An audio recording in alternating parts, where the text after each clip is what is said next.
പിള്ളേരെ കേൾക്കാവിടെ മക്കളെ?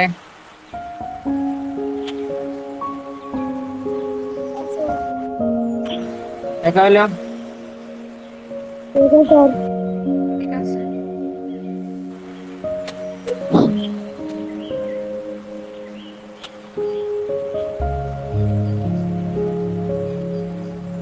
ഓക്കെ, ഹിസ്റ്ററിയുടെ പുസ്തകമല്ലേ എടുത്തേക്കുന്ന എല്ലാവരും?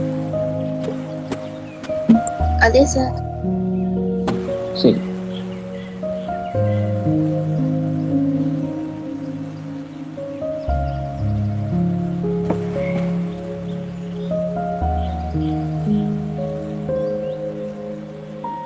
കാണാൻ പറ്റുന്നുണ്ടല്ലോ? കാണാം sir. Okay.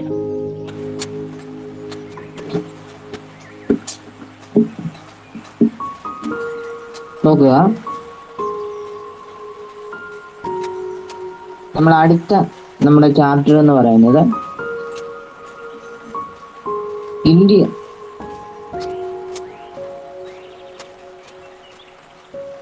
Medieval India, concept of kingship. മധ്യകാല ലോകവും അധികാര കേന്ദ്രങ്ങളും. കേട്ടോ, മധ്യകാല ലോകവും അധികാര കേന്ദ്രങ്ങളും എന്ന പാഠഭാഗമാണ് നമ്മളിനി നോക്കാൻ പോകുന്നത്. ശരിക്കും നമ്മൾ സെപ്റ്റംബറിൽ പഠിക്കേണ്ട പാഠഭാഗമാണ്. ഓക്കെ, നോക്കുക, അവിടെ ഒരു ചിത്രം കൊടുത്തിട്ടുണ്ട്, കണ്ടോ? അതെ sir.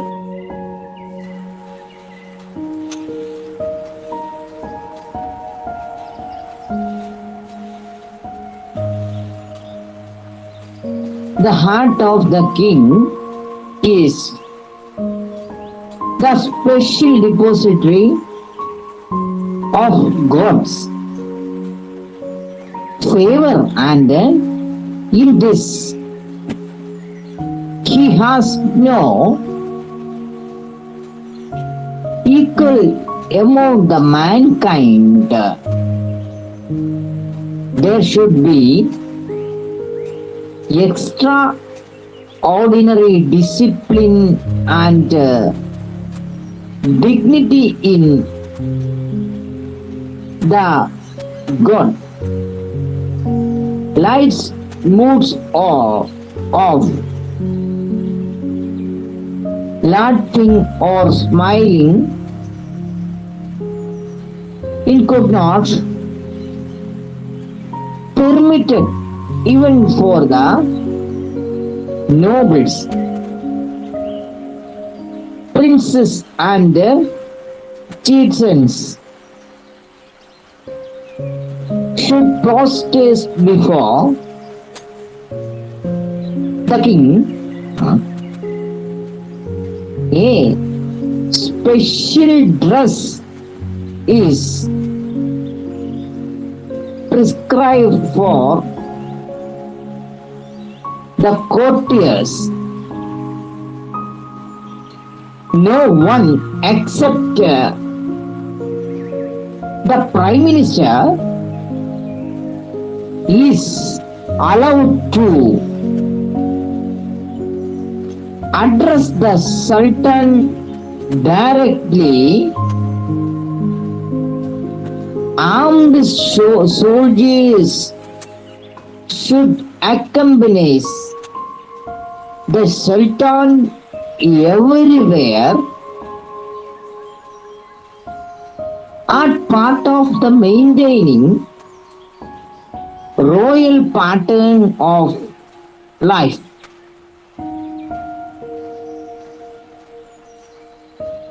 Code etiquettes, dignity and prestige of the king Ziauddin Baroni.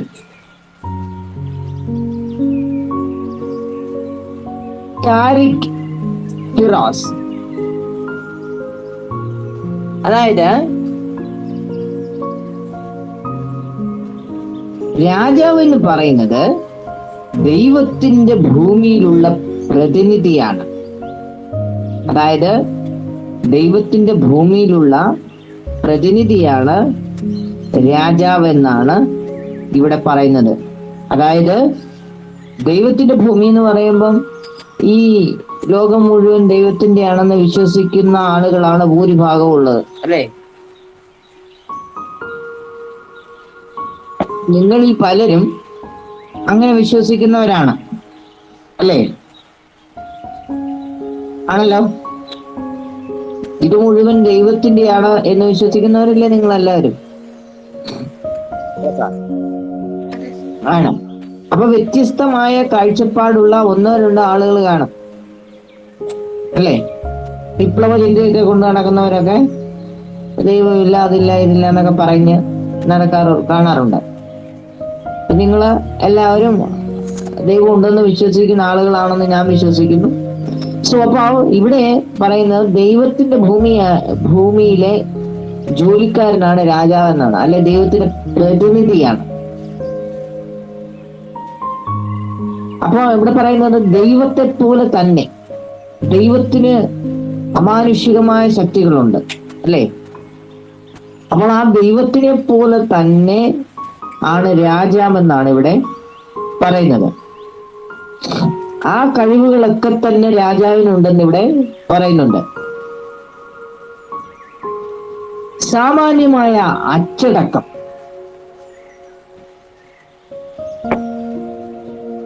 കുലീനത എന്നിവയൊക്കെ രാജാവിന് വേണം. അച്ചടക്കം വേണം, കുലീനത വേണം,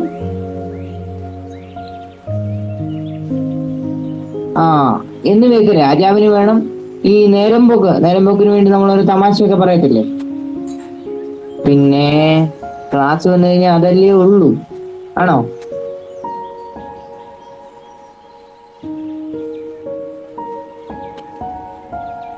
നേരമ്പോക്കിന് വേണ്ടി തമാശ, അതേപോലെ തന്നെ പൊട്ടിച്ചിരി. നമ്മള് തമാശ പറഞ്ഞ് ചിരിക്കാറുണ്ട്, അല്ലേ? ആ നേരമ്പോക്ക്, തമാശ, പൊട്ടിച്ചിരി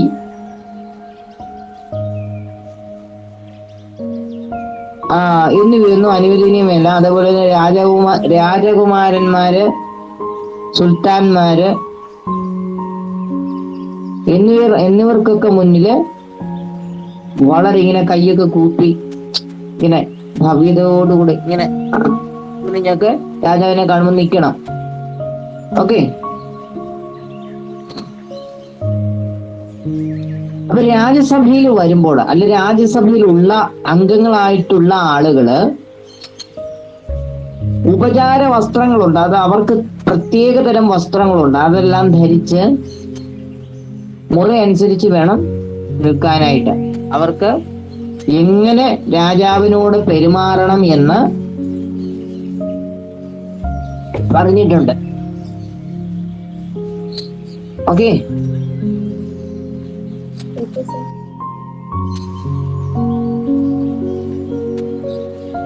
പ്രധാനമന്ത്രി, അതായത് ഇന്നത്തെ പ്രധാനമന്ത്രി അല്ല, നമ്മള് ചർച്ച ചെയ്യുന്ന മിഡിൽ ഏജസ് ആണ്, മധ്യകാലമാണ്. അപ്പോൾ അന്ന് രാജാവിന്റെ പ്രധാനമന്ത്രിക്കല്ലാതെ മറ്റാർക്കും തന്നെ രാജാവിനോട് നേരിട്ട് സംസാരിക്കാനുള്ള അനുവാദം ഉണ്ടായിരുന്നില്ല. മനസ്സിലായോ? രാജാവിനൊഴികെ മറ്റാർക്കും സുൽത്താനോട് നേരിട്ട് സംസാരിക്കാനുള്ള അവകാശം ഉണ്ടായിരുന്നില്ല. ഓക്കെ. അതുപോലെ തന്നെ രാജകീയ വേഷവും പ്രതിച്ഛായ ഇതൊക്കെ നിലനിർത്തുന്നതിനായിട്ട്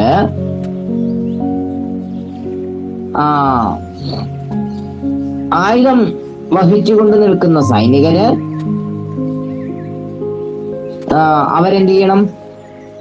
എല്ലായ്പ്പോഴും സുൽത്താന്റെ പിന്നാലെ ഉണ്ടായിരിക്കണം. ഇത് സിയാവുനൂർ ബർണി എന്ന് പറയുന്ന ട്രാവലോഗറിന്റെ സഞ്ചാരിയുടെ താരിഖി ഫിറോസ് എന്ന അദ്ദേഹത്തിന്റെ കൃതിയിൽ നിന്ന് എടുത്തിട്ടുള്ള ചില വാചകങ്ങളാണ് ഇവിടെ ഞാൻ പറഞ്ഞത്. കേട്ടോ? ഓക്കെ.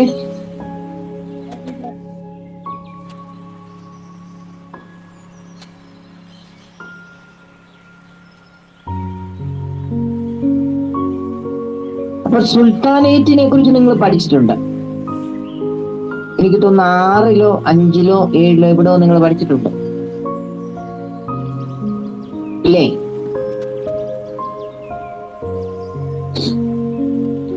ഉണ്ടോ? എന്താണ് ആരും ഒന്നും ഇല്ലാത്ത? ഉണ്ട് സാർ. ഉണ്ട്. 6-ലല്ലേ? 6-ാം ക്ലാസ്സിൽ പഠിച്ചിട്ടുണ്ട്. അപ്പൊ സുൽത്താനേറ്റ് ഡൽഹി ആസ്ഥാനമായാണ് അവർ ഭരണം നടത്തിയിരുന്നെന്ന് അറിയാം. ഏത് വർഷം മുതൽ ഏത് വർഷം വരെയാണെന്ന് അറിയാമോ? നമ്മുടെ പുസ്തകത്തിൽ കൊടുത്തിട്ടുണ്ട്. 1206 മുതൽ 1526. CE 1206 BCE to 1526, അതായത് 1526 വരെ. 1526 CE അല്ലേ? മനസ്സിലായല്ലോ?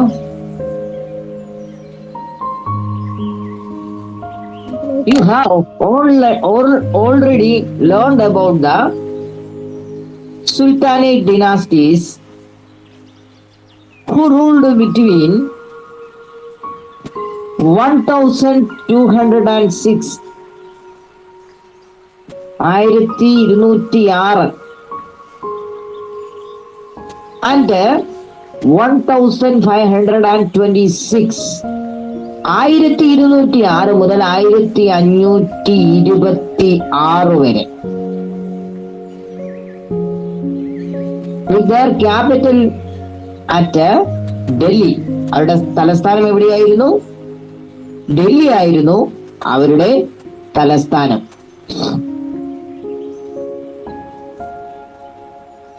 Namely 5 dynasties. മാംലൂക്ക് പേര് നോട്ട് ചെയ്ത് വെച്ചോണം.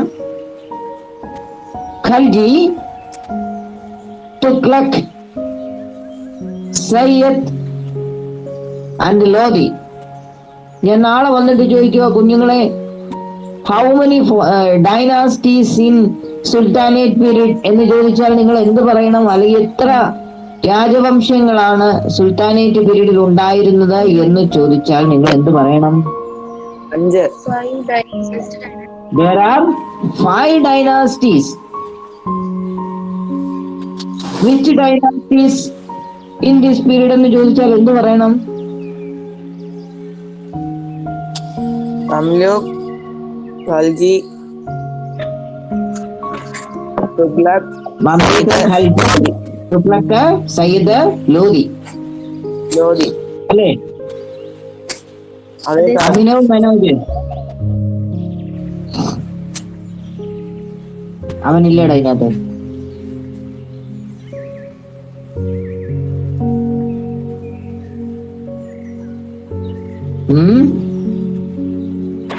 അഭിനവ് ഇല്ലേ?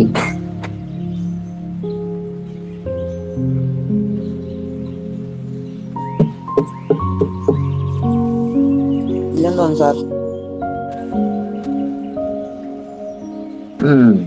ഓക്കെ. സോ നോക്കിയോ,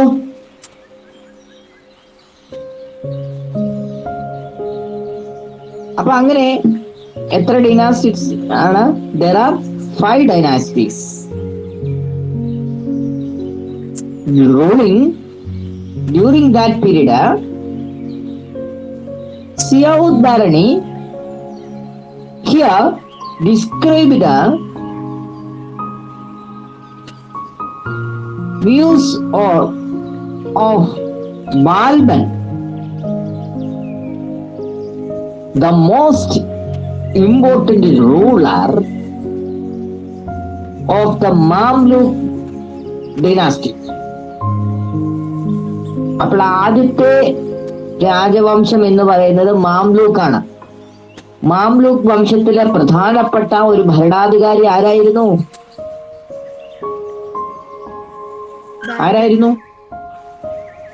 ബാൽബൻ.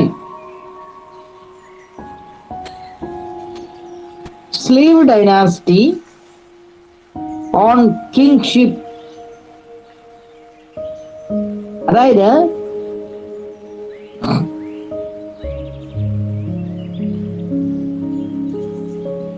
അക്കാലത്ത് എത്ര രാജവംശങ്ങൾ ഭരണം നടത്തി? 5 രാജവംശങ്ങൾ ഭരണം നടത്തി. മംലൂക്ക് വംശം എന്ന് പറഞ്ഞാൽ സ്ലേവ് ഡൈനാസ്റ്റി അഥവാ അടിമ വംശം എന്നാണ് പറയുന്നത്.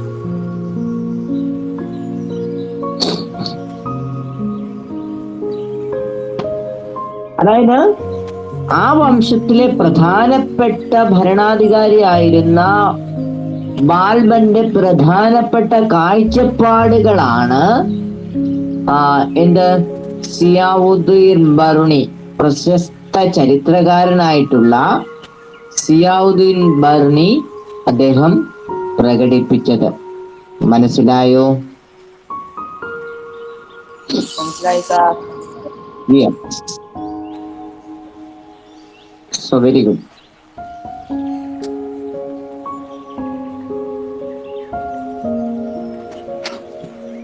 ഇത്രയും ഭാഗം മനസ്സിലായി. ഇനി നമുക്ക് അടുത്ത ഭാഗത്തേക്ക് പോകാം.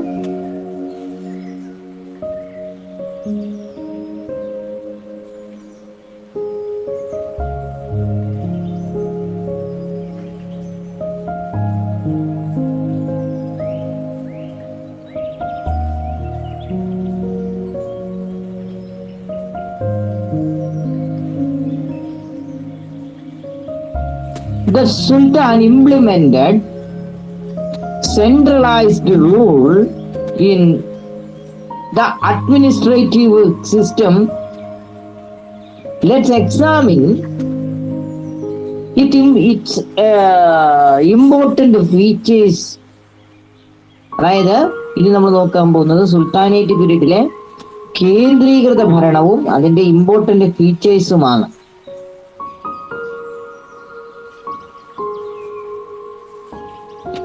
The influence of Turkish tradition.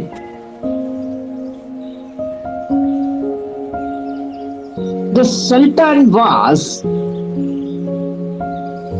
the head of the administration, military and judiciary. Military and judiciary. They were different ministers and officers to assist the king in administration and exact law of succession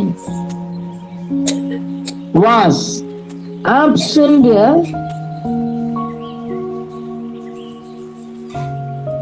The leadership of Caliphate of Baghdad was accepted. Rather, the leadership of Baghdad, Khalifa, the leadership of Baghdad accepted.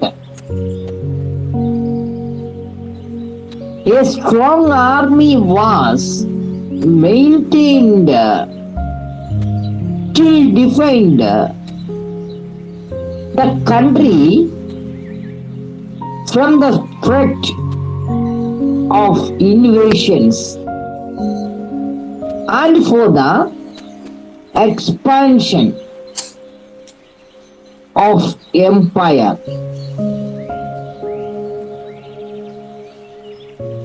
The vast country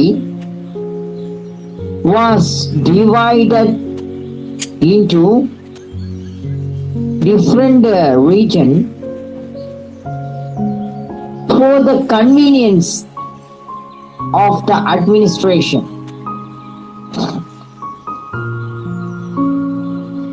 The regional law prevails at the villages level.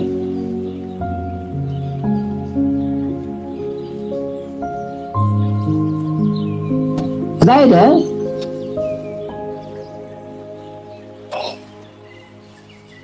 സുൽത്താൻമാര് Indian രാജ്യത്ത് കേന്ദ്രീകൃത ഭരണരീതിയാണ് നടപ്പിലാക്കിയത്.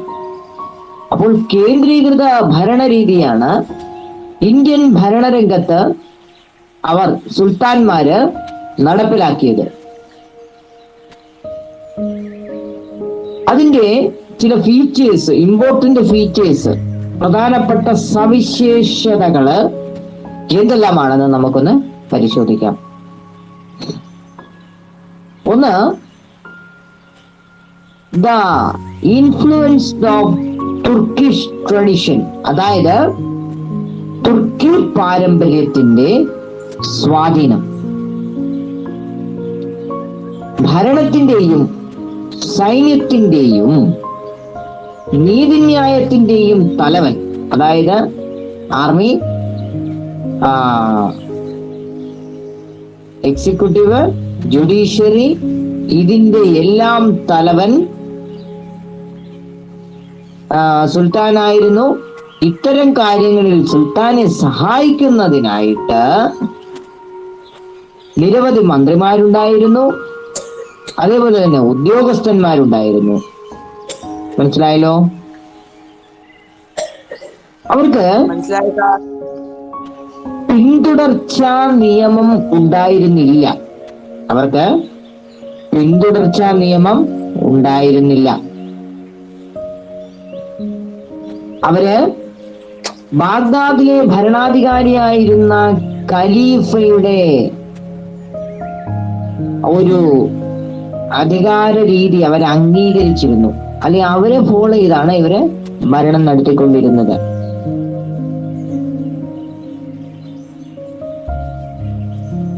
കൂടാതെ അവര് ശക്തമായിട്ടുള്ള ഒരു സൈന്യത്തെ നിലനിർത്തി. അതെന്തിനാണെന്ന് വെച്ചാൽ, ശക്തമായ ഒരു സൈന്യമില്ലെങ്കിൽ രാജ്യത്തെ പല ഭാഗങ്ങളിൽ നിന്നും ആക്രമണം ഉണ്ടാകും. ആ ആക്രമണത്തെ ചെറുത്തു നിർത്താനും അതേപോലെ തന്നെ രാജ്യത്തിന്റെ വിസ്തൃതി വർദ്ധിപ്പിക്കാനും. അപ്പുറത്തെ ചേട്ടന്റെ നിന്റെ വേലി പൊളിച്ച് എന്ത് ചെയ്യും? അപ്പുറത്തെ ചേട്ടന്റെ വീടിന്റെ അപ്പുറത്തോട്ട് പറമ്പിലോട്ട് കുറച്ചുകൂടെ കയറ്റി കിട്ടും. അപ്പൊ നിനക്ക് കുറച്ചുകൂടെ സ്ഥലം കിട്ടും. നിങ്ങൾക്ക് എന്റെ സ്ഥലമാണ് അപ്പുറത്ത് കിടക്കുന്നത്. ഈ ബിനിൽ എന്ത് ചെയ്യും? അവന്റെ വേലി പൊളിച്ചുകൊണ്ട് വന്നിട്ട് എന്റെ സ്ഥലത്തോട്ട് കൊണ്ട് ഇച്ചിവിടെ നീക്കി അങ്ങ് കുത്തിവെക്കും. അപ്പൊ അവനെന്ത് സംഭവിച്ചു? അവനെന്ത് സംഭവിച്ചു? അവന് കുറച്ച് സ്ഥലം കൂടെ കിട്ടി. അവന്റെ സ്ഥലത്തിന്റെ വിസ്തരിപ്പിച്ചു. ദ എക്സ്പാൻഷൻ ഓഫ് കൺട്രി, രാജ്യത്തിന്റെ വിസ്തൃതി. അവന്റെ രാജ്യമാണ്, ആ രാജ്യത്തിന്റെ വിസ്തൃതി വർദ്ധിപ്പിച്ചു. എന്റെ രാജ്യം ശുഷ്കിച്ചും പോയി. ഇവനെ സൂക്ഷിക്കണം കേട്ടോ. പിന്നെ നീ വേലി പൊളിച്ച് കിട്ടൂടാ.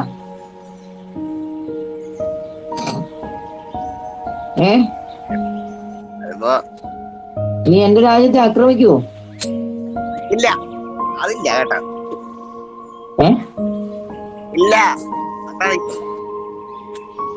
എന്നാൽ നിങ്ങൾ കേട്ടോ, ഞാൻ ഇവന്റെ രാജ്യത്തെ ആക്രമിക്കും.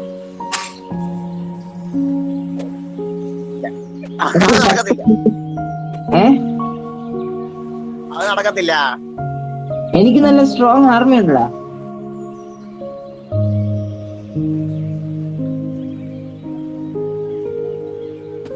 ഞാൻ എന്റെ 9 സിയിലെ ആർമിയും എന്റെ 9 ബിയിലെ ആർമിയും ഞാൻ വിളിക്കും.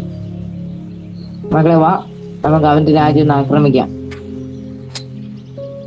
നിന്റെ കയ്യിൽ ആ പാടെ 9 ഡി മാത്രമേ ഉള്ളൂ എന്ന് വെക്കുക. അപ്പൊ എന്ത് ചെയ്യും? ഞാൻ നിങ്ങളെ പരാജയപ്പെടുത്തിക്കൊണ്ട് ഞാൻ നിന്റെ കുറച്ച് സ്ഥലം കൂടെ എന്ത് ചെയ്യും, എന്റെ സ്ഥലം അല്ലെങ്കിൽ നിന്റെ രാജ്യത്തെ കുറച്ച് സ്ഥലം കൂടി ഞാൻ എന്ത് ചെയ്യും, എന്റെ സ്ഥലത്തോട് ഞാൻ കൂട്ടിച്ചേർക്കും. എന്നിട്ട് ഞാൻ അവിടെ എന്ത് ചെയ്യും, ഒരു മതിലും കൂടെ പണിയും. നിനക്ക് എന്ത് ചെയ്യാൻ പറ്റും?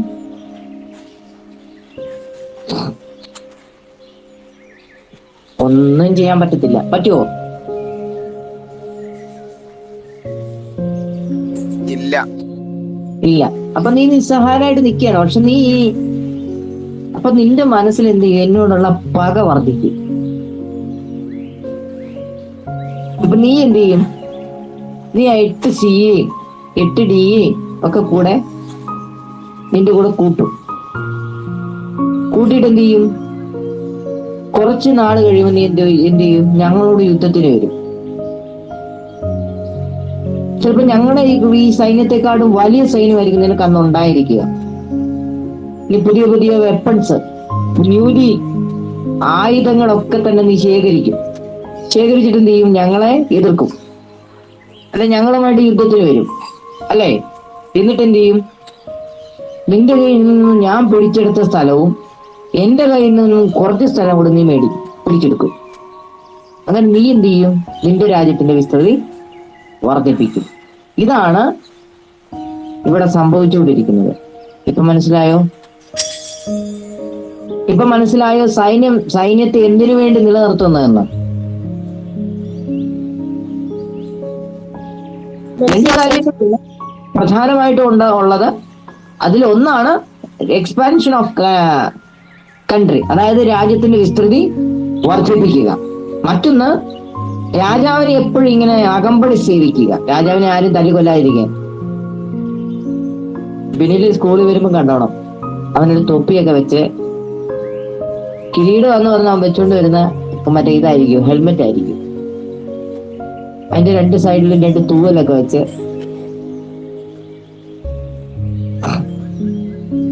അല്ലേ. അവന്റെ മുഖം മാത്രം മറ്റേ കണ്ണാടി വെച്ച് വെച്ചിട്ട് കാണിക്കും. അവന്റെ അപ്പുറത്തും ഇപ്പുറത്തും 2 വെള്ളയിട്ട് 2 ഫളന്മാര് കാണും. ഒരു വെള്ള പാന്റും വെള്ള ഷർട്ടും. അവരെ കണ്ടു കഴിഞ്ഞാൽ ഒട്ടും വണ്ണവും ഇല്ല നീളവും ഇല്ല, അങ്ങനത്തെ സൈനികരാണെന്ന് വിചാരിക്കുക. അപ്പോ അങ്ങനെ ഉള്ള 2 അപ്പോഴാണ് എന്ത് ചെയ്ത്, അപ്പുറത്തൂടെ ഞാനും എന്റെ പിള്ളേരും കൂടെ വരുന്നത്. ഞങ്ങൾ നല്ല നല്ല ക്രൗണൊക്കെ വെച്ച്, ഞാൻ ക്രൗണാന്ന് പറഞ്ഞു വെക്കുന്ന എന്തുവാ, തണ്ണിമത്തിന്റെ തോടായിരിക്കും. അവൻ ഹെൽമെറ്റാണ്, ഞാൻ കിരീടമൊന്നും ഇപ്പൊ കിട്ടാനില്ലട പിള്ളേരെ അല്ലേ. പിന്നെ നമുക്ക് ഒരു ആക്ടിവിറ്റി ചെയ്യാനുണ്ട്. നിങ്ങളുടെ 2ാമത്തെ വോളിയം പുസ്തകം കിട്ടിയായിരുന്നു? അതിനകത്ത് 8ാമത്തെ പാഠം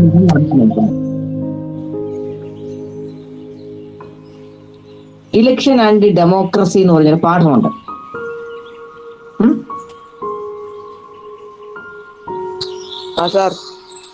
അതിനായിട്ട് ബന്ധപ്പെട്ട് നമ്മള് ഒരു ആക്ടിവിറ്റി ചെയ്യും. നിങ്ങൾ ഈ മോക്ക് പാർലമെന്റ് എന്ന് കേട്ടിട്ടുണ്ടോ? Model parliament.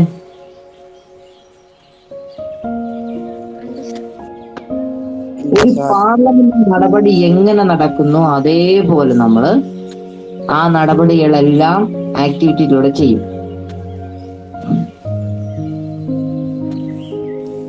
ഇപ്പം 10ാം ക്ലാസ് ഇരിക്കുന്ന പിള്ളേരെ കൊണ്ട് അത് ചെയ്യിക്കാനായിട്ട് ഇരുന്നപ്പോഴാണ്, അവരെ നെട്ട് പഠിക്കുന്ന സമയത്ത് ചെയ്യിക്കാനായിട്ടിരുന്നപ്പോൾ, കഴിഞ്ഞ 10ാം ക്ലാസ്സും ഇപ്പോഴത്തെ 10ാം ക്ലാസ്സും അവർ 8ലും 9ലും പഠിച്ചുകൊണ്ടിരുന്ന സമയത്ത് അവരെ കൊണ്ട് ചെയ്യിക്കാനിരുന്നപ്പോഴാണ് കോവിഡ് ഒരു വലിയ വില്ലനായിട്ട് വന്നത്. നമുക്ക് ഈ പ്രാവശ്യം ആ ആക്ടിവിറ്റി ചെയ്യണം. ഓക്കെ, നിങ്ങൾ 2 കൂട്ടുകാരും വേണം. നമുക്ക് നിങ്ങൾ വന്നതിന് ശേഷം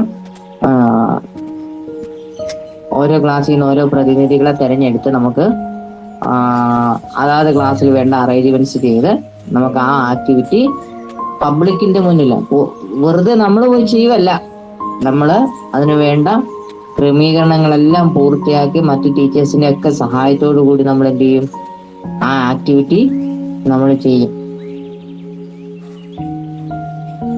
ഓക്കെ, ആ ആക്ടിവിറ്റി നിങ്ങൾ ശരിക്കും ഒരു പാർലമെന്റ് നടപടികൾ എന്താണെന്ന് നിങ്ങൾ മനസ്സിലാക്കും. പാർലമെന്റിൽ എന്തെല്ലാം അല്ലെങ്കിൽ നിയമസഭയിൽ എന്തെല്ലാമാണ് സംഭവിക്കുന്നത് എന്ന് നിങ്ങൾ മനസ്സിലാക്കും. അപ്പൊ ആ ആക്ടിവിറ്റി നമുക്ക് ചെയ്യണം. സോ അപ്പൊ നമ്മൾ പറഞ്ഞു വന്നത് എന്താണ്? എക്സ്പാൻഷൻ ഓഫ് കൺട്രി അല്ലേ? അതേപോലെ തന്നെ ഞാനും അവനും വരുമ്പോൾ ഞങ്ങളുടെ സൈഡിൽ കൂടെ ഞങ്ങളുടെ ഫ്രണ്ടില് 2 സൈനികർ കാണും, ഞങ്ങളുടെ പുറകില് 2 കാണും, വലതേ സൈഡിലും ഇടത്തെ സൈഡിലും ഓരോരുത്തരും കാണും. ശരിക്കും പറഞ്ഞാൽ എനിക്കും അവനും ഒന്നും തിരിയാനുള്ള നേരം കിട്ടത്തില്ല, സമയമില്ല അല്ലേ? ഇപ്പുറത്തോട്ട് തിരിഞ്ഞ ഒരു സൈനികത്തിന്റെ ദേഹത്തിരിക്കും, അപ്പുറത്തോട്ട് തിരിഞ്ഞ ഒരു സൈനികന്റെ ദേഹത്തിരിക്കും അല്ലേ? ചുരുക്കം പറഞ്ഞ നേരെ മാത്രമേ നടക്കാൻ പറ്റത്തുള്ളൂ. അപ്പോ ഇത്തരത്തിലുള്ള ആവശ്യങ്ങൾക്ക് വേണ്ടിയാണ് ഒരു സൈന്യത്തെ നിലനിർത്തുന്നത്. മനസ്സിലായോ?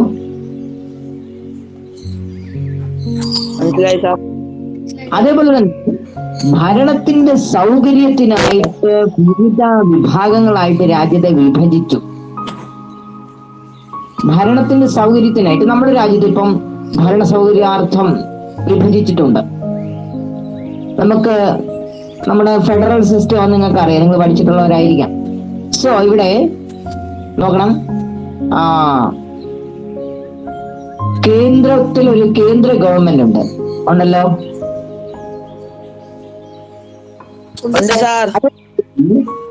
അതാത് 28 സംസ്ഥാനങ്ങളിൽ സംസ്ഥാന ഗവൺമെന്റുകളുണ്ട്.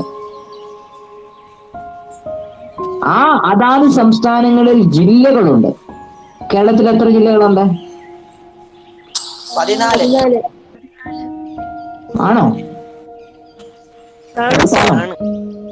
ആണല്ലോ. മാറത്തില്ലല്ലോ. 14 സാർ. നാളെ 15 പറയത്തില്ലല്ലോ.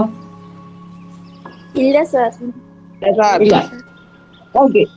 ഈ 14 ജില്ലകളെ വീണ്ടും എന്താ പറയാ താലൂക്കുകളായിട്ട് തിരിച്ചിട്ടുണ്ട്. ഏതാണ്ട് 63 താലൂക്കുകളാണ് ഉണ്ടായിരുന്നത്. ഇപ്പൊ കുറച്ച് താലൂക്കുകൂടെ ഫോം ചെയ്തിട്ടുണ്ട്. അത് നിങ്ങൾ ഗൂഗിളിൽ നിന്ന് സെർച്ച് ചെയ്ത് നോക്കുക എത്ര താലൂക്ക് ഉണ്ടെന്ന്. ആ താലൂക്കുകളെ വീണ്ടും വില്ലേജുകളായിട്ട് തരംതിരിച്ചിട്ട് നോക്കൂ. ഏറ്റവും താഴ്ന്ന യൂണിറ്റ് എന്ന് പറയുന്നത് വില്ലേജുകളാണ്. വില്ലേജുകള്, താലൂക്കുകള്, ജില്ലകള്, സംസ്ഥാനങ്ങള്, കേന്ദ്രം അല്ലേ? അതുപോലെ ഗവൺമെന്റ് നോക്കിക്കഴിഞ്ഞാൽ ഇന്ത്യയിലെ central government, state government, local bodies governments, അതായത് തദ്ദേശ ഭരണ സ്ഥാപനങ്ങൾ, അതായത് ജില്ലാ പഞ്ചായത്ത്, ബ്ലോക്ക് പഞ്ചായത്ത്, ഗ്രാമപഞ്ചായത്ത് അല്ലെങ്കിൽ മുനിസിപ്പാലിറ്റി, ഇത്തരത്തിലുള്ള തദ്ദേശ സ്ഥാപനങ്ങളൊക്കെ തന്നെ ലോക്കൽ ബോഡീസ് ഗവൺമെന്റുകൾ എന്നറിയപ്പെടുന്നു. ലോക്കൽ ഗവൺമെന്റ്സ്, പ്രാദേശിക ഗവൺമെന്റുകൾ. അപ്പോൾ ഇതേപോലെ തന്നെ ഭരണ സൗകര്യാർത്ഥം ഇവരും രാജ്യത്തെ വിവിധ വിഭാഗങ്ങളായിട്ട് തരംതിരിച്ചിട്ടുണ്ടായിരുന്നു.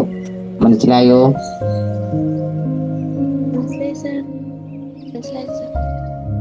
Okay.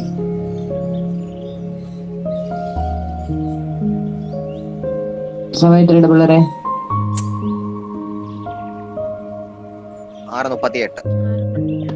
6:38. Oh yes. The Turkish tradition maintained the view that the king is equal to God. അതായത് ഇവര് എപ്പോഴും പിന്തുടർന്നുകൊണ്ടിരുന്നത് ടർക്കിഷ് ട്രഡിഷൻ, തുർക്കി പാരമ്പര്യമാണ്. ഈ തുർക്കി പാരമ്പര്യത്തില് ദൈവമാണ് പ്രധാനപ്പെട്ട ഒരു ഘടകം. ആ പ്രധാനപ്പെട്ട ദൈവം എന്ന് പറയുന്ന ഘടകം അല്ലെങ്കിൽ ആ ദൈവത്തോടൊപ്പം തന്നെ ഇക്വലന്റ് ആണ് രാജാവ്. അതായത് ദൈവത്തിന് സമാനമാണ് രാജാവ് എന്നൊരു കൺസെപ്റ്റാണ് അവർക്കുണ്ടായിരുന്നത്, തുർക്കിഷ് ട്രഡീഷന് ഉണ്ടായിരുന്നത്. അതുകൊണ്ട് തന്നെ ഇവിടെ ഇവരും എന്ത് ചെയ്തു?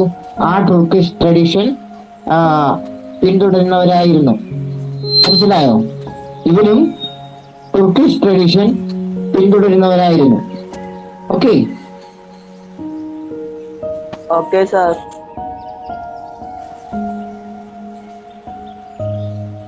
He is considered as the almighty, sovereign, and a just person as God. It was from this standard point that the concept of the unlimited authority of kingship was derived. The king ruled his country just like the head of the family. Control the members. His decision would not be by the members' position of each members in the family, and their right to property were determined by him.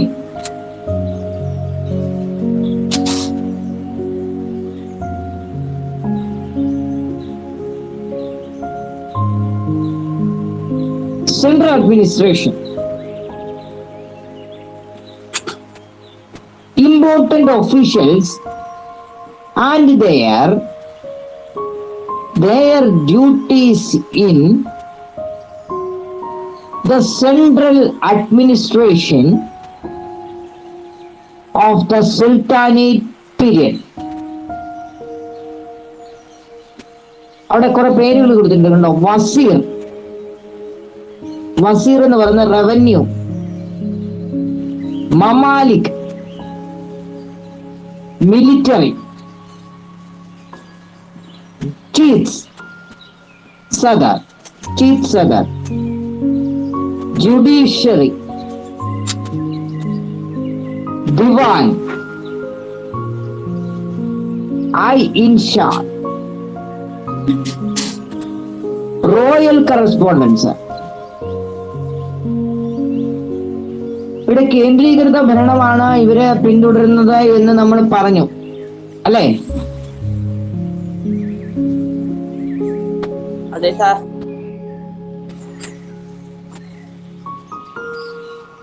അപ്പോൾ അതിനുവേണ്ടി ഇവർ ചില ഉദ്യോഗസ്ഥന്മാരെ ഇവിടെ നിർത്തിയിട്ടുണ്ടായിരുന്നു കേന്ദ്രീകൃത ഭരണത്തിൽ. ആദ്യത്തെയാണ് മമാലിക്. മമാലിക് എന്ന് പറഞ്ഞാൽ അദ്ദേഹം ഏത് വകുപ്പായിരിക്കും കൈകാര്യം ചെയ്യുന്നുണ്ടാവുക?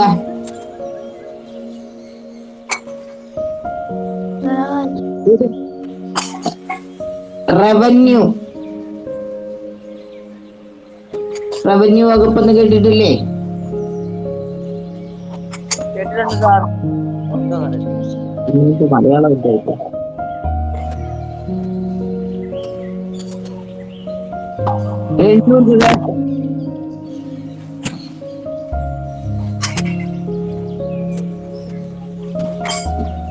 രണ്ടാമത്തെ ഏതാ?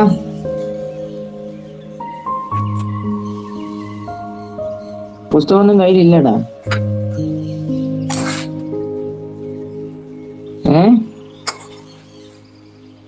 എവിടാന്ന് പോലും അറിയത്തില്ല. മമാലിക്കല്ലേ റവന്യൂ? രണ്ടാമത്തേത്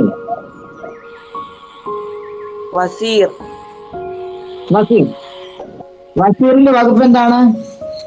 ധനകാര്യം. ധനകാര്യ വകുപ്പാണ്. ആരാടാ ഇപ്പോഴത്തെ കേരളത്തിന്റെ ധനകാര്യ വകുപ്പ് മന്ത്രി?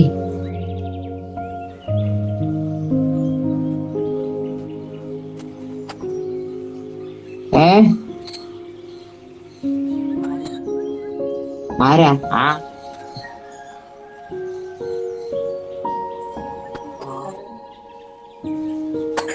ആർക്കെങ്കിലും? അനഘ,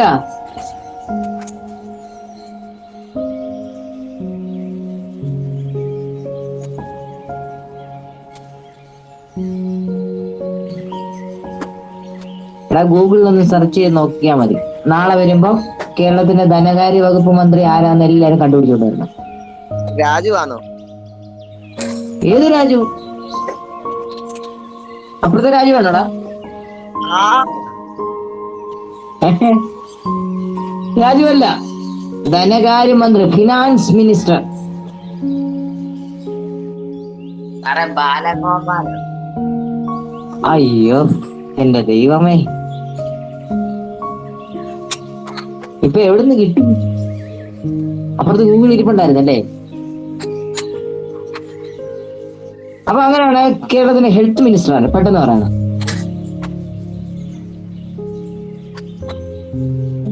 വീണ ജോർജ്. എന്റെ അമ്മോ. അങ്ങനെയാണെങ്കിൽ നമുക്ക് ഭക്ഷണം തരുന്ന ഭക്ഷ്യവകുപ്പ് മന്ത്രി ആരോ?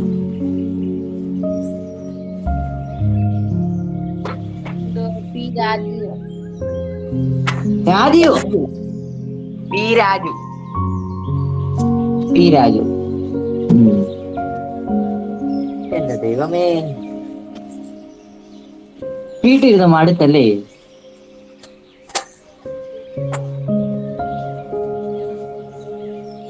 സോ അപ്പൊ ഇവിടെ ഓരോ വകുപ്പുകളുണ്ട്. നമ്മൾ പറഞ്ഞു മമാലിക്, അതേപോലെ തന്നെ രണ്ടാമത്തെ ഏതാ? സാറേ മമാലിക്ക രണ്ടാമത്തേത്. ആദ്യത്തേത് വസീർ. വസീറിന്റെ ധനകാര്യം. ധനകാര്യം. മമാലിക്ക് റവന്യൂ അല്ലേ? സൈനികം. മൂന്നാമത്തേതോ? മുഖ്യസദർ. അല്ലേ? അദ്ദേഹത്തിന്റെ വകുപ്പ് എന്താണ്? ജുഡീഷ്യറി അല്ലേ? അടുത്തത് ദിവാൻ ഇ ഇൻഷ. ആ ദിവാൻ ഇ ഇൻഷ കറസ്പോണ്ടന്റ്. റോയൽ കറസ്പോണ്ടന്റ്, രാജകാര്യങ്ങൾ നോക്കുക അല്ലേ? അതെ സാർ. ഓക്കെ, അടുത്തത് ഇനി ഉണ്ടോ? തീർന്നു സാർ. തീർന്നു. മതിയടാ, നമുക്ക് ഇത്രയൊക്കെ മതി. പോരെ? മതി സാർ. വേണം? വേണ്ട സാറേ. ഓക്കെ, നിങ്ങൾക്ക് വേണ്ടെങ്കിൽ എനിക്കും വേണ്ട.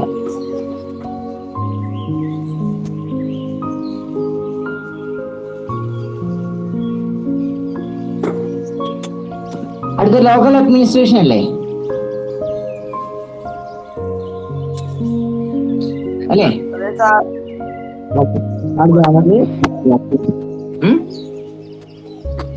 സമയം എത്രയാടാ? 6:48. അപ്പൊ ലോക്കൽ അഡ്മിനിസ്ട്രേഷൻ അടുത്ത ക്ലാസ്സിൽ. ഇതിന്റെ നോട്ട്സ് അവിടെ ഇട്ടിട്ടുണ്ടെന്നാണ് എൻ്റെ ഒരു വിശ്വാസം. നിങ്ങൾ നോക്കുക. നോക്കിയിട്ടില്ലെങ്കിൽ ടീച്ച്മെന്റിൽ നിങ്ങൾ മാക്സിമം ഉള്ളൊരു വരാൻ നോക്കുക. കാരണം നിങ്ങളുടെ ആ വീഡിയോയുടെ ക്വാളിറ്റി ഒന്ന് കുറച്ചിട്ടാൽ മതി സെറ്റിങ്സിൽ പോയിട്ട്. അപ്പോൾ എല്ലാവർക്കും കയറാൻ പറ്റും. ഗൂഗിൾ മീറ്റ് ആകുമ്പോൾ 2 ഫോണാണ് യൂസ് ചെയ്യേണ്ടി വരിക. അപ്പൊ ചിലപ്പോൾ ഒരു ഫോൺ ഞാൻ ചാർജ് ചെയ്യാനൊക്കെ മറന്നുപോയി. ഇന്ന് അങ്ങനെ സംഭവിച്ചു പോയതാണ് കേട്ടോ. പിന്നെ ഈ സ്കൂളിൽ പോകുന്ന തിരക്കൊക്കെ ആയതുകൊണ്ട് ഇനിയിപ്പം തിങ്കളാഴ്ച മുതൽ സ്കൂളിൽ പോകുന്നതുകൊണ്ട് ക്ലാസ് എടുത്തിട്ട് വേണം എനിക്ക് ഇവിടുന്ന് ഇറങ്ങാനായിട്ട്. അപ്പൊ ചിലപ്പോൾ ഞാൻ ഇതങ്ങ് ചാർജ് രാത്രി 7 മണിയൊക്കെ 7:30 ആവും ഞാൻ വരുമ്പോ. ചിലപ്പോൾ ചാർജ് ചെയ്ത് ഇടാനൊക്കെ രാത്രി മറന്നു പോകും. അപ്പോൾ മാക്സിമം പേര് എങ്ങനെ ആ ടീച്ച്മെന്റിന്റെ വീഡിയോ ക്വാളിറ്റി ഒന്ന് കുറച്ച് കഴിഞ്ഞാൽ നിങ്ങൾക്ക് കയറാൻ പറ്റും കേട്ടോ. അത് നോക്കുക. സാരമില്ല, പറ്റുന്ന ദിവസം എല്ലാം ഗൂഗിൾ മീറ്റും വെക്കാം. Okay okay sir. Okay sir. നിങ്ങൾക്ക് തുടങ്ങണേ. 15 തീയതി മുതലല്ലേ നിങ്ങൾക്ക് തുടങ്ങുന്നേ? അതെ സാർ. അതെ സാർ. അപ്പൊ നമുക്ക് 15-ാം തീയതി നേരിട്ട് കാണാം. Okay sir. Okay sir. Okay.